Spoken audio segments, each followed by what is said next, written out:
आज शाम को कांग्रेस अध्यक्ष मल्लिकार्जुन खड़गे जी ने एआईसीसी के सारे प्रभारी और इंचार्ज के साथ बैठक की। 33 प्रभारी और इंचार्ज मौजूद थे, राहुल गांधी जी भी थे और जो अभी 8 और 9 को एआईसीसी सेशन होने वाला है अहमदाबाद में, उस पर लंबी चर्चा हुई। 8 अप्रैल को अहमदाबाद में ही कांग्रेस वर्किंग कमेटी की बैठक होगी और 9 तारीख को एआईसीसी का सेशन होगा। उसके बारे में गुजरात के प्रभारी मुकुल वासनिक जी आपको और जानकारी देंगे। इसके अलावा 27 मार्च, 28 मार्च और 3 अप्रैल को इसी इंदिरा गांधी भवन में नई दिल्ली में देश के सारे ज़िला कांग्रेस कमेटी अध्यक्षों की एक बैठक बुलाई गई है। ये कई साल बाद, मैं समझता हूँ 16 साल बाद ये बैठक हो रहा है। सारे डीसीसी अध्यक्ष करीब 700 लोग यहाँ आएंगे। 250 3 दिन का होगा, 27 मार्च, 28 मार्च और 3 अप्रैल को। और इस बैठक का मकसद है कि डीसीसी को और मजबूत कैसे बनाया जाए और डीसीसी को केंद्र में कैसे हम लाए जाए हमारे संगठन में।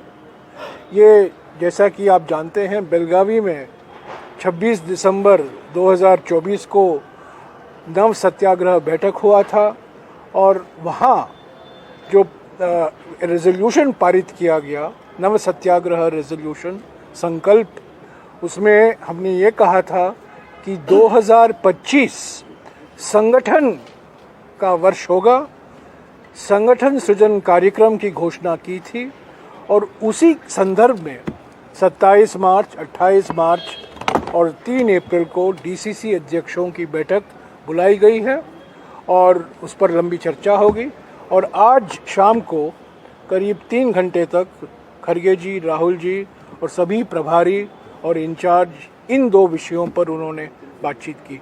मैं अभी मुकुल वासनिक जी से गुजारिश करूंगा कि हमारे जो एआईसीसी सेशन होने वाला है और कांग्रेस वर्किंग कमेटी की बैठक होने वाली है 8 तारीख अप्रैल अहमदाबाद में, उसके बारे में वो जानकारी दें। नमस्कार साथियों, जैसा कि जयराम रमेश जी ने बताया, 8 और 9 अप्रैल को अहमदाबाद में साबरमती के तट पर अखिल भारतीय कांग्रेस कमेटी का अधिवेशन होने जा रहा है।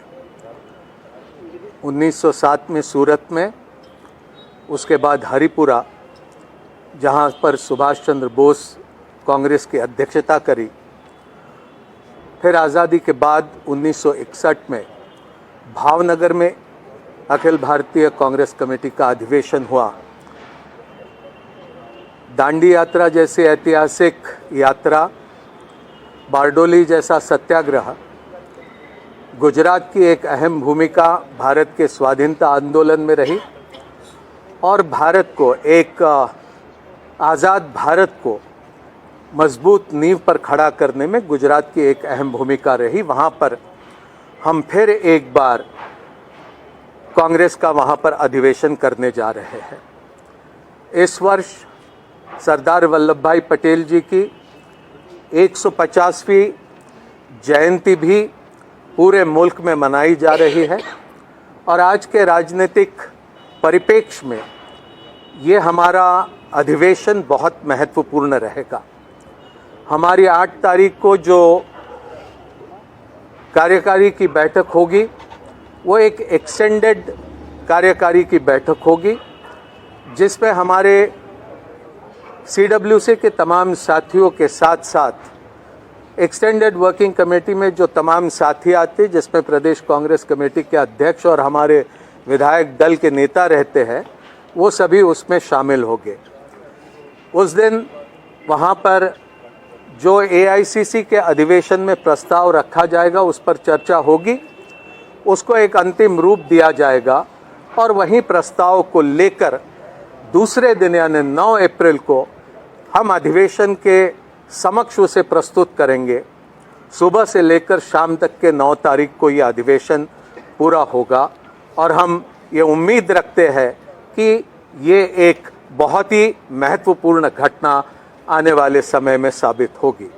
तैयारी वहाँ पे गुजरात प्रदेश कांग्रेस कमेटी की ओर से पूरी तरह से करने की शुरुआत हो चुकी है और आने वाले दिनों में ये अधिवेशन को लेकर जो जो जानकारी आपके सामने हम समक्ष रख सकते हैं वो आपके सामने हम रखते जाएंगे। शुक्रिया मुकुल जी। कुछ सवाल है? सर बहुत सारी स्टेट्स ऐसी हैं जहाँ पर डीसीसी को आपने कहा था कि स्ट्रेंथनिंग या चेंजेस लाने की जरूरत है, क्या उसको लेके कोई एक पर्टिकुलर रोड मैप प्रिपेयर किया गया है? किसके बारे में? सॉरी, डीसीसीज या ब्लॉक लेवल पर जो भी चेंजेस, उस पर लंबी चर्चा हुई है। जैसा कि मैंने कहा 27 और 28 मार्च को और अप्रैल 3 को सारे डीसीसी अध्यक्ष यहाँ होंगे, उनके साथ बैठक होगी और उसके बाद एआईसीसी सेशन में भी इस विषय पर चर्चा किया जाएगा।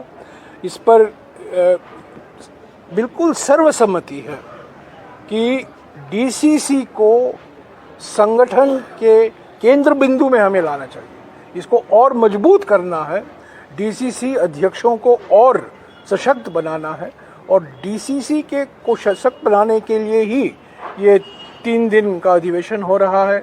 एआईसीसी में चर्चा हो रही है और आज की बैठक भी उसी विषय पर हुआ। लेकिन सर जहाँ पर अपॉइंटमेंट्स होने हैं क्या वो सेशन से ये सब इस पर चर्चा होगी।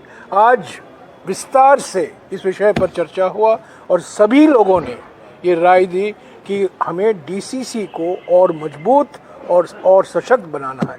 कैसे होगा, क्या प्रक्रिया अपनाई जाएगी, इस पर अगले कुछ दिनों में बातचीत चलती रहेगी और डीसीसी के जो 3 दिन का अधिवेशन है 27, 28 और 3 अप्रैल के बाद हम आपके साथ जो डिटेल है, जो एक नया स्वरूप दिया जाएगा डीसीसी को, उसकी जानकारी हम देंगे। जयराम सर, जिस तरह से पहले कांग्रेस में था कि डीसीसी की भी राय ली जाती थी, टिकट बंटवारे में भी उसकी राय कुछ इस पर मुकुल जी आप कुछ कहना चाहते हैं? इस तरह की व्यवस्था की जाएगी? देखिए, जयराम रमेश जी ने अभी बताया कि बड़ी लंबी चर्चा इस विषय पर हुई है।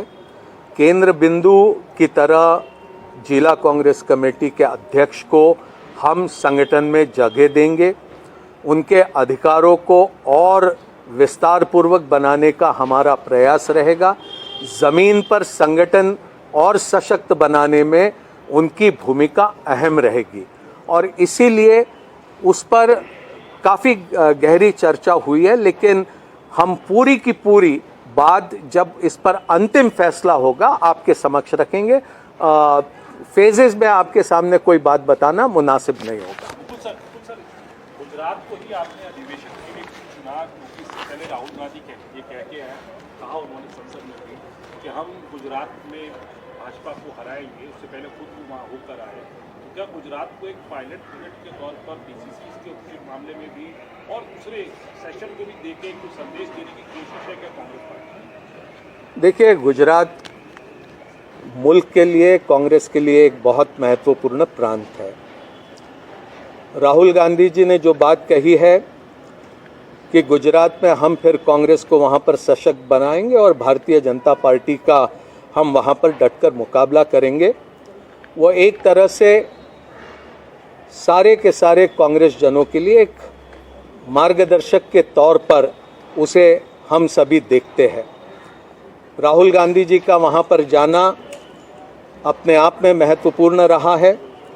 2 दिन की उनकी वहाँ पर बैठक, जिसमें ब्लॉक कांग्रेस कमेटी के अध्यक्ष, जिला कांग्रेस कमेटी के अध्यक्ष, हमारे अग्रिम संगठन, हमारे तमाम विभाग, हमारे तमाम सेल्स के साथ उन्होंने मुलाकात करी। हमारे महत्वपूर्ण कार्यकर्ताओं के साथ, नेताओं के साथ उन्होंने विचार विमर्श किया। ये एक उनका बहुत ही महत्वपूर्ण दौरा था। गुजरात का अधिवेशन इसके साथ जोड़ा जाए ऐसा मैं नहीं समझता हूँ। गुजरात में अधिवेशन हो, ये फैसला बेलगावी में ही हुआ था, जिस समय हम महात्मा गांधी जी ने जब से कांग्रेस की अध्यक्षता संभाली थी, उसको 100 साल पूरे हुए, उस पर हमने वहाँ पर कांग्रेस कार्य समिति की बैठक करी थी। तो इसीलिए किसी तरह से गुजरात के राजनीति के साथ उसे नहीं जोड़ा जाए। देश के वर्तमान परिप्रेक्ष्य में गुजरात एक महत्वपूर्ण प्रदेश है, ये सही है, लेकिन सिर्फ गुजरात की राजनीति को देखते हुए यह अधिवेशन वहां हो रहा, ऐसा समझना मुनासिब नहीं होगा।